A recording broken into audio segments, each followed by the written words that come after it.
അധികരിച്ചു വരുന്ന ഹൃദയസ്തംഭനം മൂലമുള്ള മരണം ഏകദേശം 35 വയസ്സിന് താഴെയുള്ള ഒരുപാട് യുവാക്കളാണ് ഇക്കഴിഞ്ഞ ദിവസങ്ങളിലും മാസങ്ങളിലൊക്കെ ആയിട്ട് നമ്മളോട് ഇവിടെ പറഞ്ഞത്.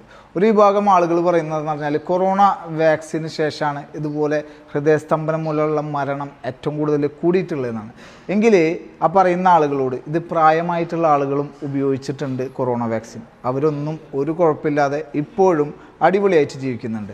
കഴിഞ്ഞ ദിവസം മഞ്ചേരി മെഡിക്കൽ കോളേജിൽ നിന്ന് 3 മെഡിക്കൽ വിദ്യാർത്ഥികൾ 6 മാസത്തോളം ഇതിൻ്റെ പിന്നാലെ ഗവേഷണം നടത്തിയിട്ട് ഒരു റിപ്പോർട്ട് തയ്യാറാക്കിയിരുന്നു. അതിൽ വ്യക്തമായിട്ട് ചൂണ്ടിക്കാണിക്കണമെന്ന് പറഞ്ഞാൽ നമ്മൾ അമിതമായിട്ടുള്ള ഭക്ഷണം കഴിച്ചിട്ട് നമ്മൾ ഉറങ്ങുമ്പോൾ നമ്മളെ ഹൃദയം ഓവർ പണിയെടുക്കുന്നത് ഇത് ഡൈജഷൻ ആക്കാൻ വേണ്ടിയിട്ട്. നമ്മൾ രാത്രി കാലങ്ങളിൽ 10 to 6 ഉള്ളിലാണ് ഏറ്റവും കൂടുതൽ ഹൃദയസ്തംഭനം മൂലം മരണമടയുന്നത്. അതുകൊണ്ട് ഉറങ്ങുന്നതിന് തൊട്ട് മുമ്പ് ഒരിക്കലും ഭക്ഷണം കഴിക്കാതിരിക്കുക. രാത്രി കാലങ്ങളിൽ ഹെവി ആയിട്ടുള്ള ഭക്ഷണങ്ങൾ മാക്സിമം ഒഴിവാക്കുക. അതിലവർ ചൂണ്ടിക്കാണിക്കുന്ന ഒരു വ്യക്തമായിട്ടുള്ള കാര്യമുണ്ട്. ഹൃദയസ്തംഭനം മൂലം മരണമടഞ്ഞ ചില ബോഡികൾ പോസ്റ്റ്മോർട്ടത്തിന് വിധേയമാക്കിയപ്പോൾ അതിൽ ദഹിക്കാത്ത എണ്ണയിൽ പൊരിച്ചിട്ടുള്ള ഇറച്ചി വരെ ഉണ്ടായിരുന്നു എന്ന് ആ പഠന റിപ്പോർട്ടിൽ വ്യക്തമായിട്ടുണ്ട്. അപ്പോൾ കൊറോണ വാക്സിൻ അല്ല എന്ന് നമ്മൾ മനസ്സിലാക്കണം. നമ്മളുടെ ലൈഫ് സ്റ്റൈലാണ്, ചിട്ടയില്ലാത്ത ഭക്ഷണ രീതിയാണ്. രാത്രി കാലങ്ങളിൽ ഹെവി ആയിട്ടുള്ള ഭക്ഷണങ്ങൾ മാക്സിമം നമ്മൾ ഒഴിവാക്കാൻ ശ്രമിക്കുക.